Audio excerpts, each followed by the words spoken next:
Hey everyone, this is Michael again, and welcome to the Monday Night Raw review. Monday Night Raw tonight was from the Centre Videotron in Quebec City, Quebec, in Canada, and the show just ended. Monday Night Raw tonight was your typical Monday Night Raw. Show was awful. The show was boring. Just nothing really happened on this show tonight, aside from Chad Gable versus Gunther and what happened after that. And also tonight, we had the return of Kevin Owens. Kevin Owens ended up returning on Monday Night Raw tonight. But aside from those, we had the New Day take on Matt Riddle and Drew McIntyre. Of course, like I mentioned, Chad Gable versus Gunther for the Intercontinental Championship. We also have Rhea Ripley. She ended up taking on Candice LeRae. We had Akira Tozawa versus The Miz. We had Chelsea Green and Piper Niven in action, where they end up taking on Kayden Carter and Katana Chance.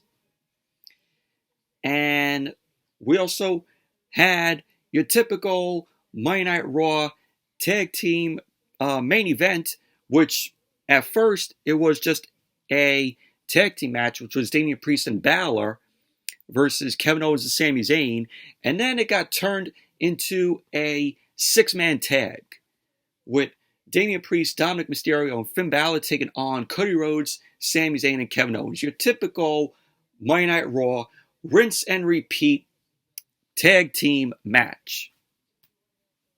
Like, come on. Can Monday Night Raw stop ending every single week with the main event match being a tag team match or a six-man tag with the Judgment Day being involved and Kevin Owens and Sami Zayn? It's the same shit that we have seen. It's like Groundhog Day. It's like every week on Monday Night Raw, you get Groundhog Day with a tag team match in the main event. That was Monday Night Raw tonight. Overall, awful show it was. But anyways, let's jump right into the review. Monday Night Raw opened up tonight with Sami Zayn. Sami Zayn made his way down to the ring, got a big ovation because this is in his hometown of Quebec City. Sami Zayn was shown with the flag of Quebec around his neck, and he posed with the flag. So the crowd started chanting Sami, and they were clapping for him. Sami Zayn then stood in the ring. He was taking in the ovation that he was getting, and this was a pretty decent crowd here in Quebec City tonight. The crowd was hot, but they didn't even save the show, in my opinion. So the crowd there started singing, "Ole, ole, ole, ole, ole, ole." And Sami Zayn was moved by this reaction. It was an incredible reaction that Sami Zayn was getting there. And the crowd was doing this for a good, 8 minutes. So this all went on for 8 minutes, with the crowd just doing ole, ole, ole, ole. So we had the crowd chanting for Sami, and Sami then shouted in French and then welcomed them to Monday Night Raw.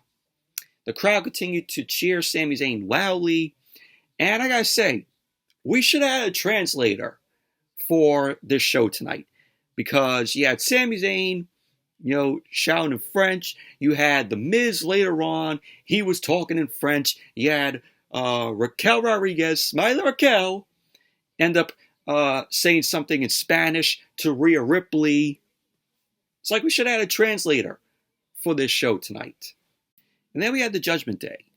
The Judgment Day ended up coming out. Balor, Damian Priest, Rhea Ripley, and Dominik Mysterio. So The Judgment Day made their way down to the ring, and they end up surrounding the ring on all four sides of the ring apron.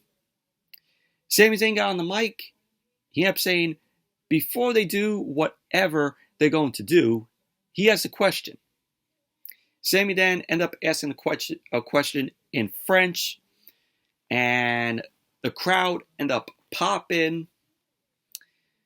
So Sami Zayn was like, do you really think I would have come here of all places alone? So then Kevin Owens' music ended up hitting. Kevin Owens ended up returning to Monday Night Raw tonight, and he was out since last month because he had broken ribs.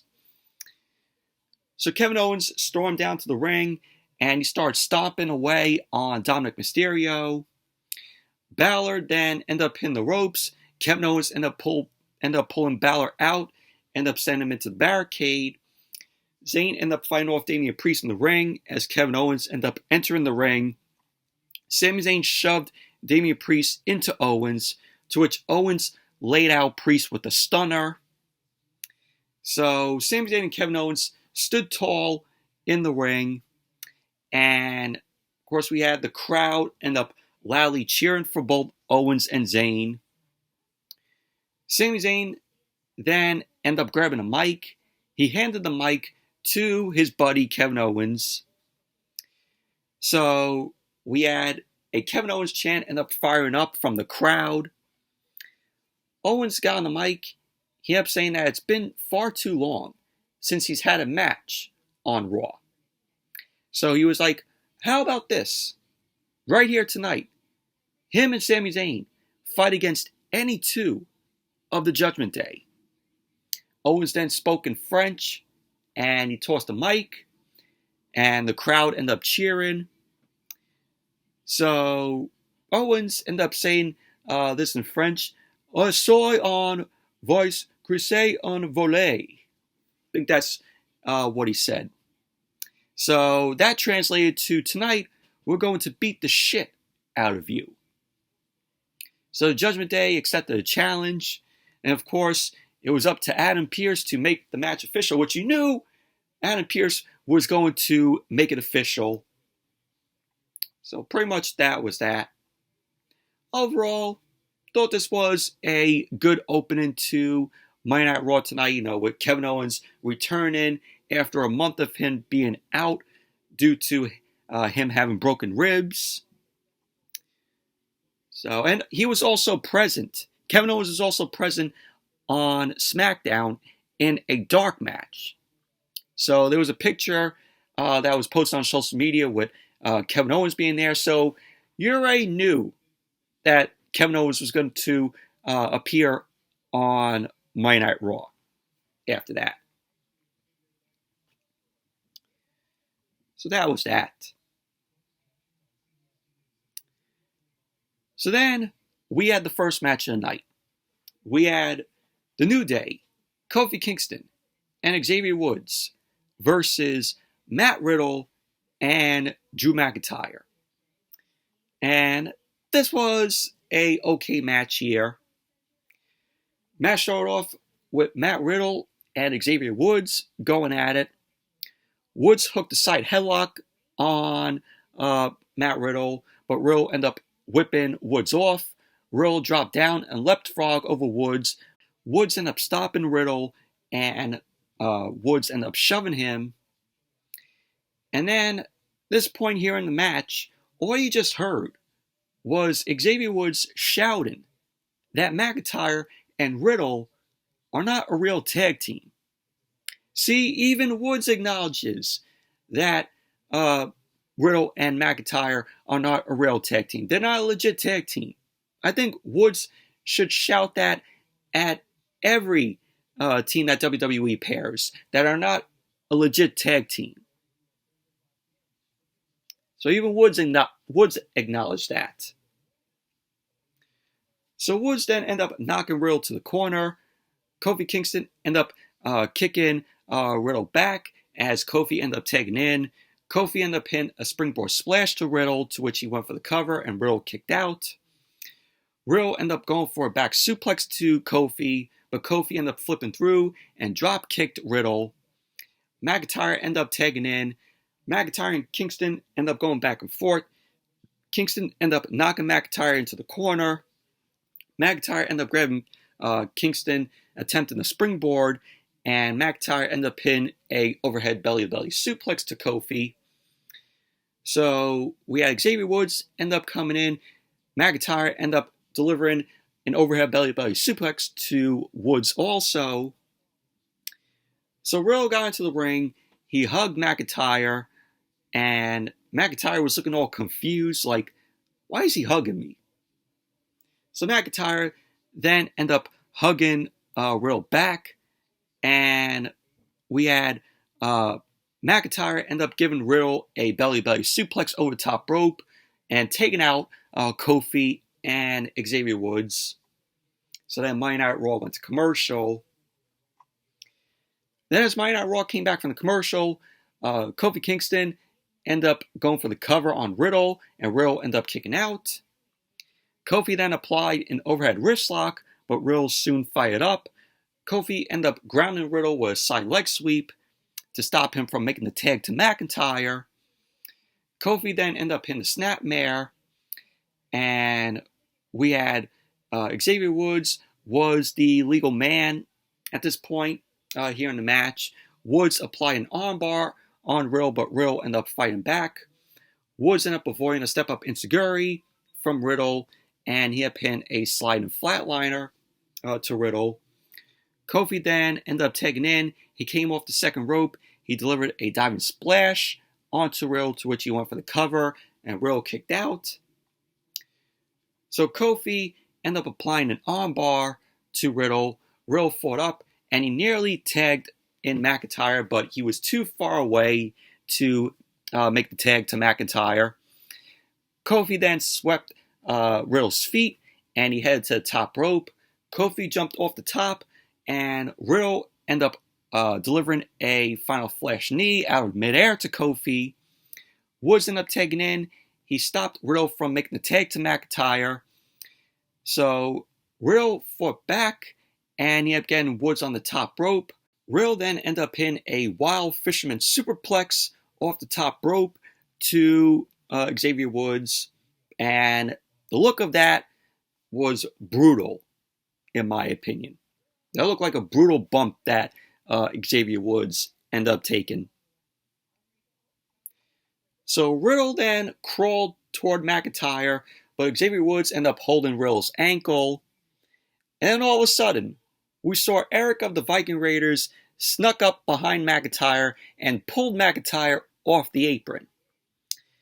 So Kingston then ended up hitting Riddle with the Trouble in Paradise. Kingston ended up going for the cover. And there you go. The New Day ended up winning the match. Post-match, we had the Viking Raiders end up blindsiding both Kofi and Xavier Woods. Eric ended up running over Woods. Ivar wiped out Kofi Kingston with a spin kick. Valhalla stood in the ring, and she was directing traffic to the Viking Raiders. McIntyre got into the ring. He delivered the Glasgow kiss to Eric. Ivar then went to attack McIntyre, but McIntyre ended up hitting Ivar with a spine buster. McIntyre then clotheslined Ivar over the top rope, and he started shouting at the Viking Raiders as the Raiders ended up retreating up the ramp, and pretty much that was basically that. Overall, the match was okay. It was an okay tag team match here between the New Day, McIntyre, and Riddle.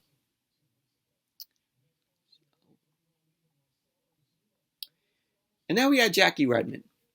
Jackie Redmond was backstage with JD McDonough and Finn Balor. So Jackie Redmond ended up asking if McDonough's relationship with Balor is creating more tension with him and other members of the Judgment Day. McDonough ended up saying that he hopes that's not what's happening. He ended up saying that he's known Balor for his whole life and that he looks up to him. He ended up saying that he hopes he can make Judgment Day stronger. Balor then ended up saying that he knows what Jackie Redmond is trying to do in stirring the pot. So Rhea Ripley and Dominik Mysterio end up walking up. Rhea Ripley ended up saying that they have to talk about who is facing Kevin Owens and Sami Zayn tonight. Balor then started to walk with Rhea and Dominik, as did JD McDonough. Rhea Ripley stopped McDonough, and she ended up telling him, this is Judgment Day business. And pretty much that was basically that. But I've heard in a article that maybe Damian Priest later on, he is going to leave the Judgment Day. He's going to be out of the Judgment Day. That's what I've heard. And, if that happens, that's a good way to slide in JD McDonough into Judgment Day. So, just JD McDonough looks good to be in the Judgment Day.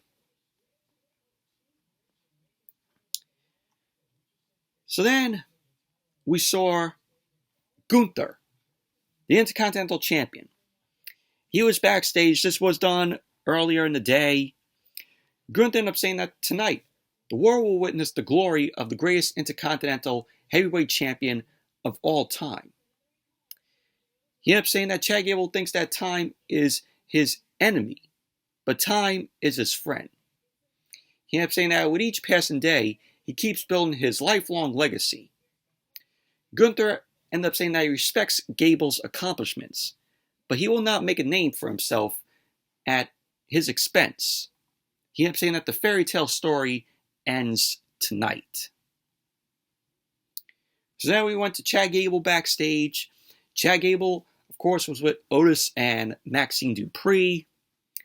Byron Saxton came up to them. Byron Saxton ended up telling Chad Gable if he has any final comments before the biggest match of his career. So Otis had a few things to say about Chad Gable. He ended up saying that Chad Gable lifted him up in the Alpha Academy at the lowest point of his career, and they became tag team champions. He ended up saying that Maxine Dupree never thought she'd be an in-ring competitor until Coach Gable showed her the way. So Otis ended up saying that if anyone can do the impossible, it's Chad Gable. Chad Gable ended up saying that there is only one thing left to say at this moment. A thank you. Cringe. So cringe when he does that. And also shush. So then we had, after Monday Night Raw came back from the commercial, John Cena. John Cena is going to be returning on SmackDown September 1st. And it was also reported that it will also appear for the first time in India for the Superstar Spectacle that's going to be happening there. It's not going to be on Peacock. It's not a premium live event. It's going to be just a India house show. That is what it's going to be. Wish it was a premium live event that we could see. But it's just going to be a house show there. There you go. John Cena is going to be returning on the September 1st edition of SmackDown.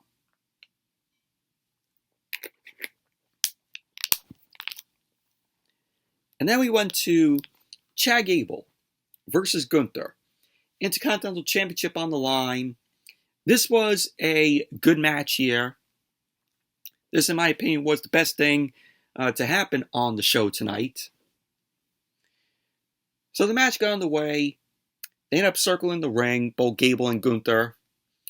So we had the crowd end up chanting, "Let's go Gable." Both guys locked up. Gunther ended up quickly powering Gable into the corner. Gable ducked a chop from Gunther. And Gable ended up delivering a chop to Gunther, to which Gunther was not happy about that. So once again, both guys circled the ring. Gunther ended up quickly grabbing Gable's arm. And Gunther wrenched Gable's arm. He ended up slamming Gable down. Gunther ended up dropping a knee on Gable's left arm, to which he ended up applying an arm bar. Gable fought up, and Gunther quickly ended up taking Gable down and started twisting his arm. Gable then ended up spinning to undo the pressure of, the arm, and he ended up chopping Gunther. Gable then ended up twisting and flipping out of the arm, and he ended up hitting a drop toe hold to Gunther. So we had Gable end up applying a front face lock to Gunther. Gunther powered up, and he threw Gable over the top rope, which was crazy. He just powered him up and then just threw him out of the ring.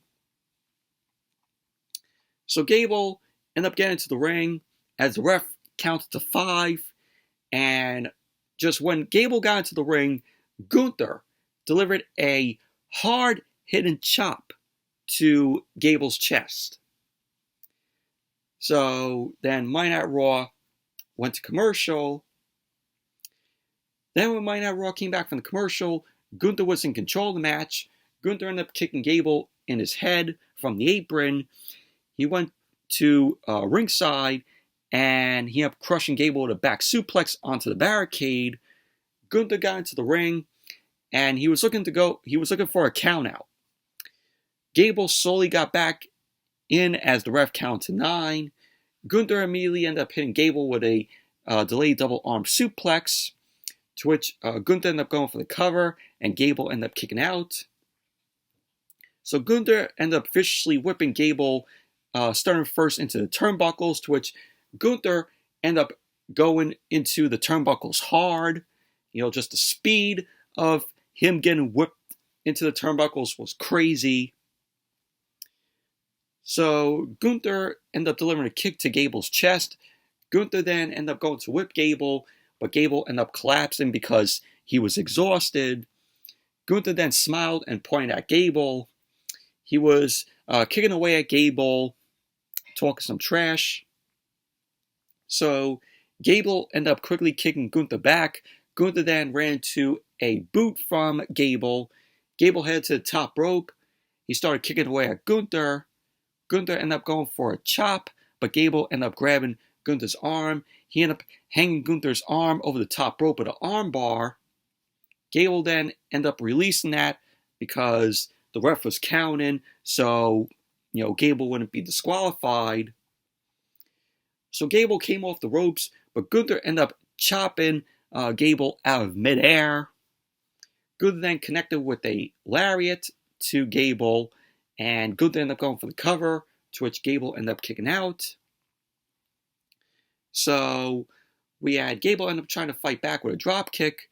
Gunther ended up shaking it off. He ended up pinning another lariat to Gable, to which he ended up going for the cover, and Gable ended up kicking out. You had later on where Gable ended up starting to chop back at Gunther, and Gable ended up hitting a nice German suplex to Gunther into a bridge, to which Gunther ended up kicking out. So Gable couldn't believe that. So the crowd started chanting, "This is awesome." Gable headed to the top rope, and Gunther shoved Gable off the top rope and into the barricade. Gunther ended up going to the outside. He started viciously chopping away at Chad Gable, and then Gunther booted Gable into the barricade. So Gunther started talking trash. He ended up chopping at Gable's chest again. Gunther ended up going to chop Gable again, but Gable avoided it. Gunther ended up hitting the ring post. Gable knocked Gunther into the barricade, and he gave Gunther a German suplex over the barricade into the timekeeper's area, which that was great. So Chad Gable ended up running into the ring, and he won the match by countout. So even though it was a countout, Gunther still retains the Intercontinental Championship. So pretty much, basically, Chad Gable was the first person to defeat Gunther since Gunther made his main roster debut. So this was Gunther's first loss on the main roster so far. So then we saw Ludwig Kaiser and Giovanni Vinci end up telling Samantha Irvin to announce that Gunther is still your Intercontinental Champion. And of course, the title can't change hands on a count out. Of course, it has to be done by pinfall or submission. And, it was just a count out. So Gable ended up saying that he's coming back for more. And we only have 19 days until Gunther breaks Honky Tonk Man's record as Intercontinental Champion. Honky Tonk Man was the Intercontinental Champion for 454 days. And Gunther is now at 435 days as the Intercontinental Champion. But obviously, Gunther is going to break Honky Tonk Man's record. WWE wants to update their history, with Gunther, beating Honky Tonk Man's reign as Intercontinental Champion. So it's going to happen. It's going to happen. But overall, very good match this was, and without a doubt, Gunther and Chad Gable are going to go at it again, and it's going to be for the Intercontinental Championship, of course. And I see them booking Chad Gable versus Gunther Intercontinental Championship at Payback. So we're going to get the rematch at Payback. So we'll see how that goes. And then we saw the Judgment Day. Judgment Day was backstage. Rhea Ripley ended up saying to them that they've been talking for too long, and they need to figure out who is in the match tonight. Balor ended up saying that he wants to team up with Dominik. Damian Priest ended up saying that Balor and Dominik would make a great team. But since he's Senora Money in the Bank and Dom is NXT North American Champion, he'd make a better team with him. To which Balor didn't like that. So Priest ended up asking Dominik what he thinks. Dominik ended up saying that he thinks they're both amazing. And he looks to Mommy for support. So Rhea Ripley ended up saying, that she thought that Balor and Priest buried the hatchet. And she ended up saying to them that she has business to settle with Candice LeRae. So she ended up telling them that they need to make a decision by the time she gets back. So Rhea Ripley then walked off with Dominik, and that was that.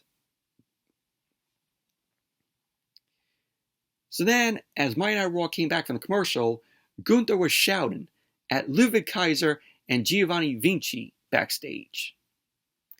So Vinci ended up saying that he's going to make this right.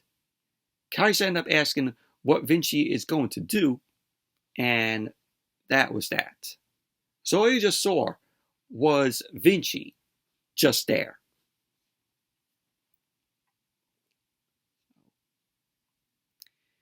And then we have Byron Saxton. Byron Saxton was backstage with Cody Rhodes. Cody Rhodes, of course, got a nice ovation in Quebec City. Byron ended up asking what Cody thought about the ending to last week's Raw. So Cody ended up saying that Balor sat on him like a piece of furniture. He ended up saying, as for JD McDonough, what the hell is wrong with him? Cody ended up saying that McDonough got a big head and looks like a Funko Pop, which I laughed at that. Cody then ended up saying that this isn't the right setting, and he led Byron Saxton along. So we saw Cody and Byron end up going through the backstage area. Both guys end up going through gorilla position to get onto the stage. So both guys were on the stage. Cody ended up receiving a pop there. And of course, they didn't play Cody's theme when he came out with Byron. So we got no, whoa! So Cody ended up asking the crowd in French what they want to talk about. Cody ended up giving a shout out to Michael Cole and Wade Barrett on commentary. And then he ended up giving a shout out to JBL. He was saying, oh, well, this is a little, JBL and Cole show reunion. So he ended up saying that everyone saw the clip last week. He ended up saying that last week the Judgment Day vied to be the biggest faction today. He ended up saying that they have the numbers game. But if there was one place on the map where numbers didn't matter and the odds weren't in their favor, it would be down the road from where Kevin Owens and Sami Zayn grew up. So Cody ended up saying that he wants the Judgment Day to hear them. He ended up saying, will they be in the corner of Kevin Owens and Sami Zayn tonight? So Cody ended up saying that he has no love lost for the Judgment Day. So he'll be watching closely. He ended up saying that tonight is about Kevin Owens and Sami Zayn, and that they'll watch the Judgment Day rise and fall. So pretty much that was basically what Cody had to say, and then his theme music went on, and then everybody got their whoas in. So that was that. Did this really need to go out on the stage? Did Cody really need to go out on the stage and explain this? He could have all done this backstage.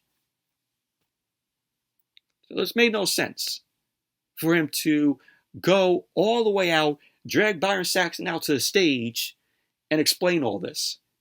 Like I said, this could have been all done backstage.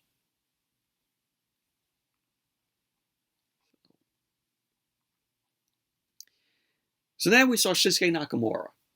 Shinsuke Nakamura revealed what he whispered to Seth Rollins last week on Raw. You could tell that Nakamura last week, he whispered something to Rollins. We didn't even know what he was going to say, but, as a joke, should have been like, oh, this writing sucks. Oh, Burger King is better than McDonald's. Mountain Dew Code Red is better than original Mountain Dew. So yeah, that was what Nakamura did last week on Raw to Seth Rollins, whispering something to him, and Rollins looked in fear last week. Stop raiding Becky's wardrobe and dress nicely.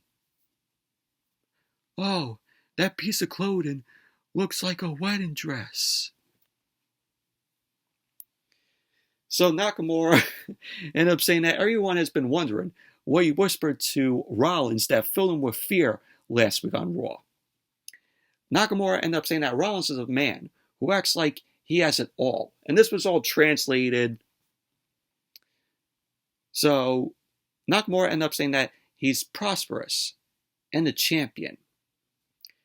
Nakamura ended up saying that he knows Rollins and his weaknesses. He ended up telling Rollins, I know about your back. Nakamura ended up saying that Rollins' back has been broken for many years. So we saw, clips of the bumps that Rollins has been taking in his career. So he ended up saying that Rollins lives in pain, which creates a void that nothing can fill. Nakamura ended up saying no matter how successful Rollins is, he's in pain. He ended up saying when he hugs his wife, he's in pain. When he picks up his child, he's in pain. Nakamura ended up saying that Rollins is a world champion, yet every day of his life is filled with pain. He ended up saying now Rollins' worst fears are coming true. Nakamura ended up saying that Rollins knows that he can break him once and for all, and that they're not so different. Nakamura ended up saying that he has a void, and they live by a code others do not. He ended up saying that code is displayed on Rollins' back. He ended up saying that Rollins is failing to live by the code. He ended up saying that his body has crumbled under the pressure of his own vanity. And Nakamura ended up saying that he will not be satisfied until he takes his burden from Rollins and breaks him once and for all. Nakamura ended up warning Rollins by saying, watch your back. So that was what Nakamura had to say. The code that Nakamura was talking about is the code in Japanese that's tattooed on Rollins' back. But this was a strong, video package with Nakamura here, and going on to talk about Seth Rollins' broken back. So then we had Rhea Ripley versus Candice LeRae. This was boring. This was an easy win for Rhea Ripley here. Candice LeRae was accompanied by Indy Hartwell. Of course, Dominik was out there. Match started. Rhea and Candice locked up. Rhea Ripley ended up powering Candice into the corner, started clubbing her down. Candice LeRae quickly rolled Rhea up. Rhea kicked out at 2. We had Dominik Mysterio getting on the apron, but Indy Hartwell pulled him down. Rhea Ripley then ended up pinning a backbreaker to Candice. She ended up going for a riptide, but Candice countered that with the DDT. Candice then ended up pinning a springboard moonsault off the second rope, and she ended up going for the cover, to which Rhea ended up kicking out. So, in the end, Rhea Ripley ended up quickly grabbing Candice by the throat. She countered a wheelbarrow attempt into a prism trap, and that was that. Rhea Ripley ended up winning the match. Post-match, Rhea Ripley was celebrating with Dominik, and Raquel Rodriguez came out to the stage. She wasn't smiling here. She came out on the stage with a crutch. Rhea Ripley started making fun of Raquel, of her knee. So we had Raquel end up throwing her crutch at Rhea Ripley, and Raquel booted Rhea down with the bad leg that Rhea Ripley ended up injuring, to Raquel. So Raquel ended up getting Rhea Ripley in the ring. Rhea Ripley ended up attacking Raquel, but Raquel ended up sending Rhea into the corner, started punching that away at her. Rhea Ripley then ducked the right hand from Raquel, but Raquel ended up hitting a nasty lariat to Rhea. Raquel Rodriguez ended up hitting Rhea Ripley with a fallaway slam, which sent Rhea out of the ring. So Raquel then grabbed the mic, and she ended up saying that she has been medically cleared for action. She ended up saying that she spoke to Adam Pearce, and it'll be her versus Rhea Ripley at Payback. And Raquel ended up saying that she'll take the Women's World Championship. So that was that. So Payback is going to be Rhea Ripley versus Raquel Rodriguez for the Women's World Championship. So that was that. Overall, this was an easy win for Rhea Ripley. Candice LeRae, she is a jobber.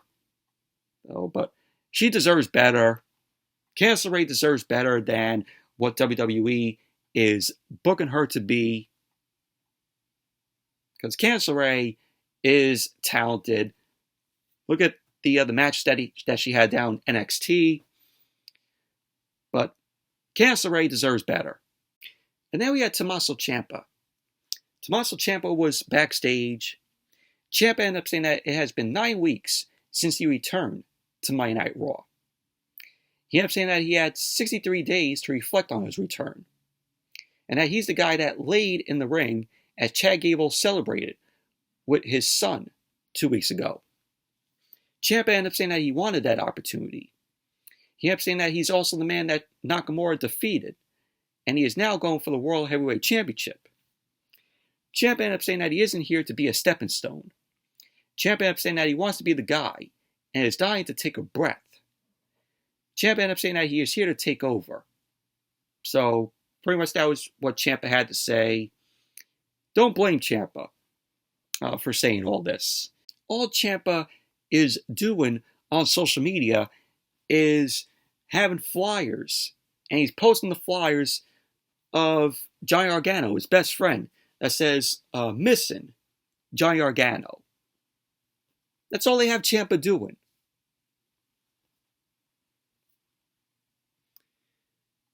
And then The Miz was in the ring. So the crowd there was chanting for Maurice. Miz ended up saying that Maurice is from Montreal and would never come to Quebec City. So the crowd ended up booing Miz. Miz then shouted in French. He then ended up saying last Friday, LA Knight lost the match, where he would have been the number one contender for the United States Championship. And he ended up saying that people blame him, but champions overcome troubles. He ended up saying that Roman Reigns knows that, as does Gunther. He ended up saying that The Rock messed with him in his WrestleMania main event, but he still beat John Cena. Miz ended up saying that we will all remember him in 20 years. I think nobody's going to remember Miz in 20 years. He ended up saying that LA Knight will be the fidget spinner of the company. Miz ended up saying that Knight is not on his level. And that Adam Pearce, to which Miz ended up saying Adam Spears, and then he corrected himself. He ended up saying that Adam Spears, according to the Miz, allowed him to pick his opponent. So Miz picked someone that is better than anyone LA Knight has faced in his career. So Miz's opponent was Akira Tozawa.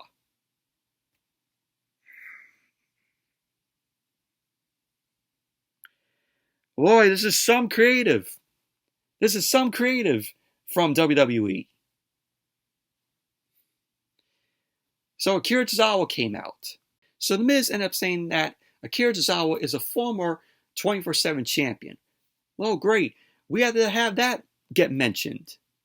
So you already know who's booking the show. It's Vince McMahon, of course. Because Vince McMahon booking the show, you would get a mention like that. 24/7 championship was his idea, and he booked it for Monday Night Raw. Man, that 24/7 title was god awful. So The Miz ended up saying that it's a shame that the 24/7 championship is gone. No, it's not a shame. Thank God it was put out of its misery. He ended up saying that the title would be perfect for LA Knight. He ended up calling LA Knight a guy that is in the Attitude Era, a ripoff of the Attitude Era. So Miz talked to Akira Tozawa, and Akira Tozawa kept on saying, yeah, just like LA Knight. So then Miz and Tozawa got into a really, from the Miz, really, and then Tozawa ends up doing yeah. So it was a really yeah battle. Fucking cringe. Awful. So Miz ended up saying, this is stupid. So he ended up saying that he has given Tozawa the opportunity of a lifetime. So Miz ended up saying to Tozawa, oh, do you think this is funny? Miz then ended up delivering a big boot to Tozawa. Tozawa went down, and that was that. And then the match got underway. Miz versus Akira Tozawa. Ref checked on Tozawa, and the match got underway. And LA Knight's music ended up hitting. And the crowd gave LA Knight a big ovation. So Tozawa ended up dropkicking Miz out of the ring. LA Knight ended up throwing tissues at the Miz. Miz ended up charging at Tozawa. Tozawa pulled the top rope down. Miz went to the outside. So LA Knight then pointed at the Miz. Tozawa then ended up hitting Miz with a suicide dive, to which Miz ended up going into the commentary table. And then Monday Night Raw went to commercial. So apparently LA Knight was on commentary for the match as Monday Night Raw came back from the commercial. So the match itself, this was a squash match here. So Miz ended up hitting Tozawa with a clothesline. Miz went to the top rope. He ended up hitting a diving axe handle to Tozawa. Miz started doing the it kicks, from Daniel Bryan or Bryan Danielson. And he had taken Tozawa out for a near fall. You had Miz ended up hitting Tozawa with a baseball slide, and then Miz got into Knight's face. Miz ended up trying to throw Tozawa into Knight, but Tozawa ended up getting on the commentary table, and he came off with a flying hurricanrana, which sent Miz into the ring steps. So Tozawa got Miz in the ring. Tozawa headed to the top rope. Tozawa ended up going for a diving senton splash to the Miz, but the Miz ended up getting his knees up. So Miz ended up looking toward LA Knight. He ended up going for the skull-crushing finale. Tozawa countered that into a roll-up for the win, and the Miz couldn't believe that. So Akira Tozawa ended up winning the match. Post-match, Miz was arguing with the ref. LA Knight snuck up and hit Miz with the blunt force trauma, the BFT. Knight left the ring, and he ended up leaving a tissue for the Miz to cry into the tissue. So that was that. Overall, squash match this was. Akira Tozawa picked up the win. His first win in a while.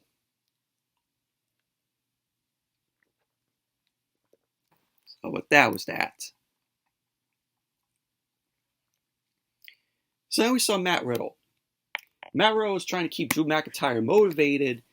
McIntyre ended up telling Riddle that he has too much going on. So this tag team isn't going to work. So the New Day walked up.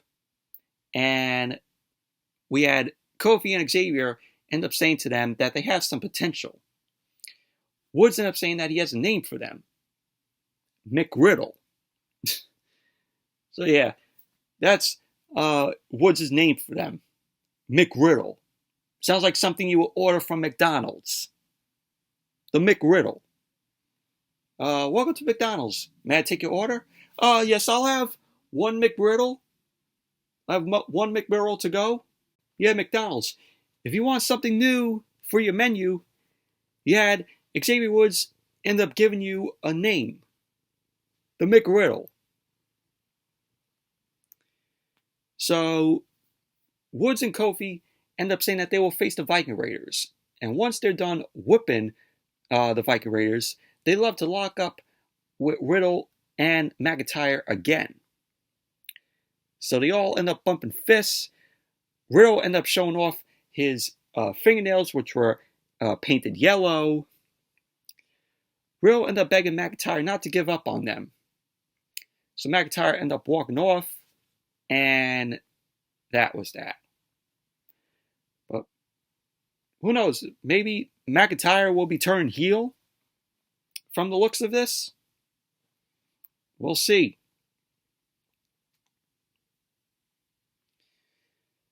And then we had Damian Priest backstage with Rhea Ripley and Dominik Mysterio.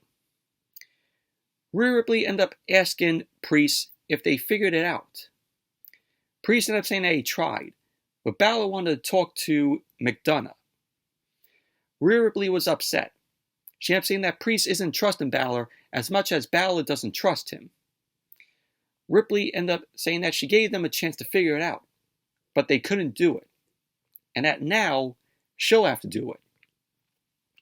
So that was that. And then Becky Lynch ended up coming out. Becky Lynch came out to address Trish Stratus. And of course, they're going to be battling in a steel cage at Payback. So, Becky Lynch stood in the ring. We had the crowd end up chanting for her. Becky ended up saying that the man has come around to Quebec City. So, she ended up saying over the last few brutal months of this rivalry, there has been a lot of talk about who is the best. She ended up saying that it comes down to legacy. What do you want your legacy to be? What are you in control of and not in control of? She ended up saying, how can you take the so-called lemons and turn them into lemonade? Becky Lynch ended up saying that her legacy will not be defined by wins and losses or championship victories, and that it will be defined by survival. She ended up saying you could beat her and put her on the shelf for months on end. You could break her bones and tear her ligaments, but she will always come back. Not because she's unbeatable, because she's unstoppable. Becky then ended up saying that she's unstoppable not because she always wins, but because she always fights. She ended up saying that brings her to Trish Stratus. She ended up saying they will go into a steel cage match. But Becky ended up saying that there is still some business that she has to take care of with Zoe Stark. She ended up saying that she talked to Adam Pearce, to which then she got interrupted by Trish Stratus. Trish Stratus ended up coming out, of course, along with Zoe Stark. And Trish was wearing, her cowgirl hat. So Trish Stratus greeted the crowd in French. She ended up saying that it's nice to be back in her home country rather than deal with the U.S. a-holes. She ended up saying to be in her home country, she thanks Quebec in French. She ended up saying that she can't tell them what it means to be in her home country of Canada, in Quebec City. To which Trish ended up saying that it means absolutely nothing. To which the crowd ended up booing Trish. She ended up saying that it's not like this in Montreal, and that they're not even in Toronto. She ended up saying that she wouldn't be here if this sourpuss wasn't running her mouth. She ended up saying that she would have made like Jerdu and split. So Trish Stratus was in the ring with Zoe Stark. Trish ended up saying that she has good news and bad news for Becky. Trish ended up saying that when she beats Becky one-on-one, she'll prove she is the greatest of all time, not only of her generation, but this one. She ended up saying that the bad news is she strapped her in a steel cage. Trish ended up saying that she's never fought in a steel cage before. She ended up saying, is she scared? Yes. But was she scared when she was 24 years old and thrown into a WWE ring with zero experience? Yes. And Trish ended up saying that she killed it. Trish ended up saying, was she scared when she was the first female to ever main event Monday Night Raw? And one of the greatest Monday Night Raw main events of all time with her and Lita back in December of 2004. She ended up saying, yes, but she killed it. She ended up saying for her entire career, she was thrown into the fire and shined. She ended up saying that she will stand tall in the steel cage. So the crowd started chanting something in French. Before this, the crowd was chanting something nasty in French to Trish Stratus. So Trish ended up calling the crowd frogs. She ended up saying that if Becky wants to talk about survival and legacy, here she is 23 years after standing face to face with one of the best in the business. She ended up saying that she finds herself once again having to prove herself once again to everyone. Trish ended up saying that she is tired of proving herself to everyone.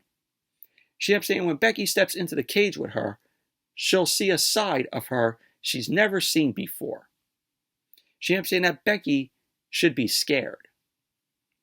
So Trish ended up saying, you're not going to survive this one, bitch, to Becky Lynch. So Becky ended up saying, oh, she is scared, sarcastically. She ended up saying that in 2 weeks she'll be locked in a steel cage with Trish. She ended up saying next week she will face Zoe Stark in a Falls Count Anywhere match. So then Becky put Trish's cowgirl hat on, and that was that. But this feud needs to end already. Hopefully the steel cage match at Payback is the end of this. This feud has been awful. It is one of the worst feuds in WWE this year. It's absolutely cringe and awful. And that match was awful last week as well.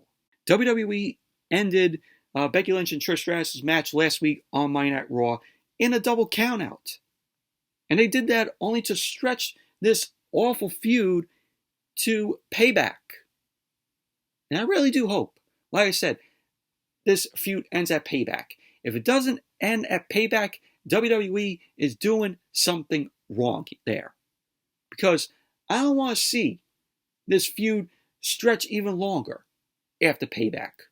What the fuck else could they do after Payback with Becky and Trish Stratus? It needs to fucking end. And Trish Stratus is just awful as a heel here. It worked back in the day for her. It doesn't work now. Just end the feud at Payback. Please.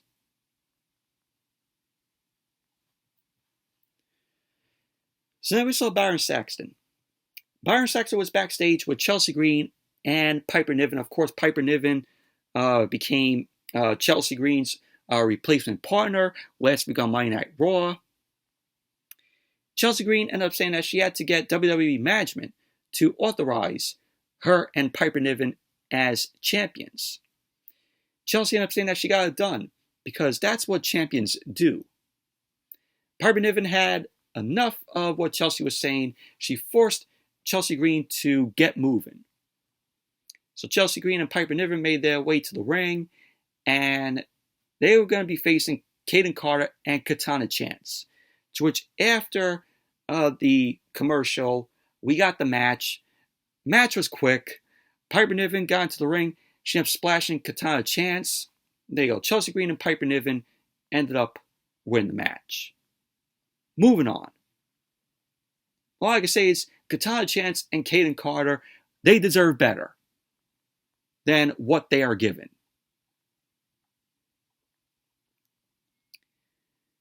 And then we saw Jackie Redmond. Jackie Redmond was backstage with Seth Rollins. Rollins ended up saying that the crowd has been waiting all night long for him. And he wants to give them a second to sing. So the crowd starts going, whoa.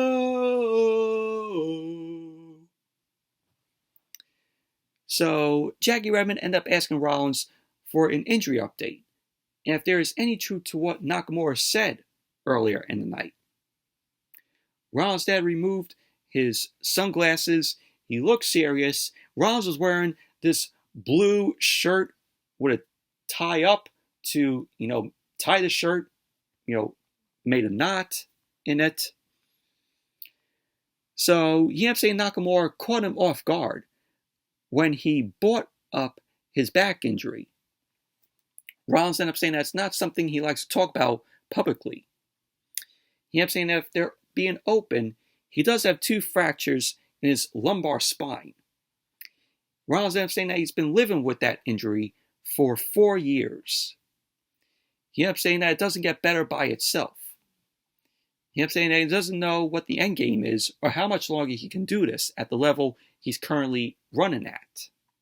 He ended up saying it's part of the gig. He ended up saying if Nakamura wants to target his injury and take cheap shots with mind games, it's part of the gig. He ended up saying that Nakamura isn't the first to question his character.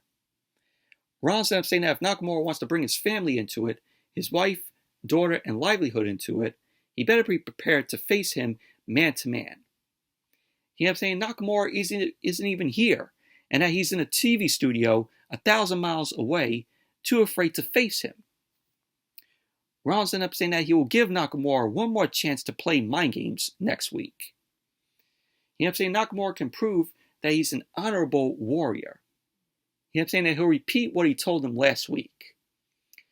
Rollins ended up saying that he isn't a hard guy to find, and he'll be in the center of the ring, dressed to the nines, with the world title wrapped around his waist, with the whole world singing his song, to which the crowd, of course, goes, whoa.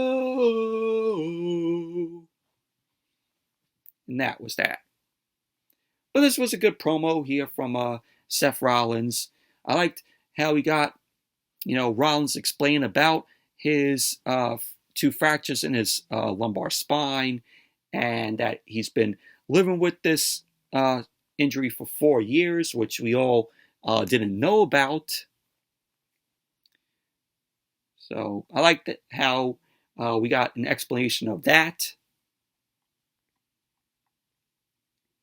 So of course, it was mentioned that Seth Rollins will defend the World Heavyweight Championship against Nakamura at Payback. So that's that. And then Michael Cole and Wade Barrett end up announcing that next week on Raw, Becky Lynch, of course, will battle Zoe Stark in a Falls Count Anywhere match, and Chad Gable will take on Ludwig Kaiser. So that's going to take place next week on Monday Night Raw. Same shit. You know, we've seen these matches before. We've seen Becky Lynch take on Zoe Stark. We've seen Chad Gable take on Ludwig Kaiser. It's rinse and repeat. So now we have Kevin Owens and Sami Zayn versus Finn Balor and Damian Priest. Damian Priest and Finn Balor were the ones to face Kevin Owens and Sami Zayn. So Rhea Ripley dragged Finn Balor out there. Priest ended up charging ahead of them. So Rhea Ripley shoved Balor and Priest and ended up saying they're going to do this her way. So pretty much the match got underway. Balor and Priest ended up heading to the ring. They began brawling with Kevin Owens and Sami Zayn.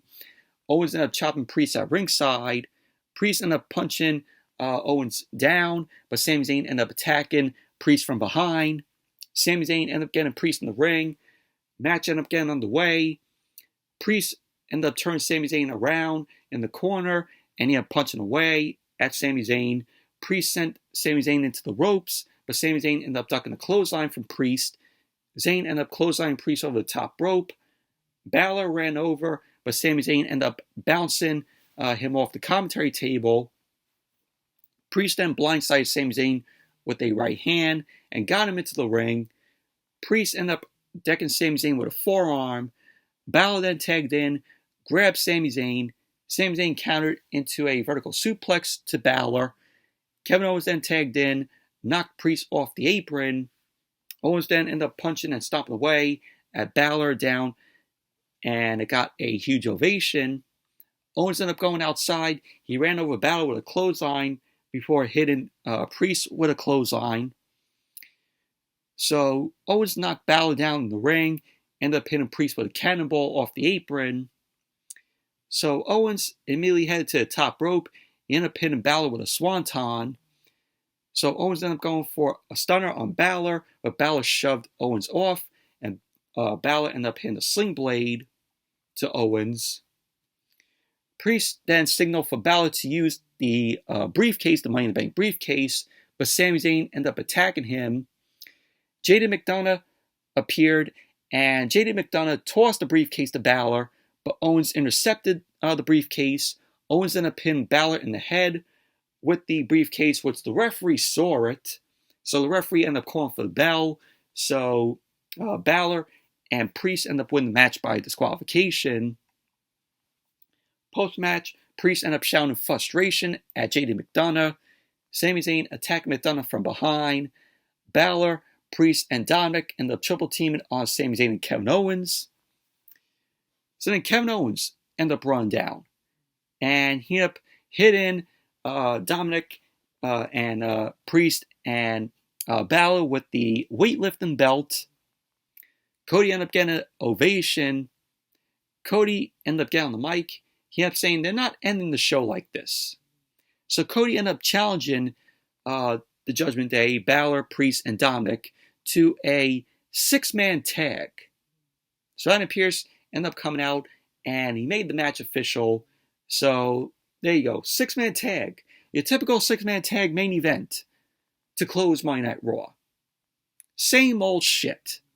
Rinse and repeat. Now I'm not going to go into this match. Match was your typical formulaic 6-man tag that we've been getting every single week as the main event of Monday Night Raw, whether it's a 6-man tag or a tag team match. The Judgment Day is in the main event every single week. It's nothing different. So we had Kevin Owens, Sami Zayn, and Cody Rhodes end up winning the match. Sami Zayn ended up tagging Kevin Owens in. Sami Zayn ended up hitting Dominik with a haluva kick. Owens then ended up dropping Dominik with a stunner. And there you go. Post-match, Cody, Owens, and Sami Zayn celebrating in the ring. Sami Zayn got on the mic. He had to tell him the Judgment Day. Better luck next time. Sami Zayn then spoke in French to the crowd, and he thanked them. And pretty much that was basically how Monday Night Raw went off the air. Overall, your same formulaic main event tag team match, 6-man tag or regular tag team match, Judgment Day in it. Nothing different. But overall, Monday Night Raw tonight, terrible show, very boring.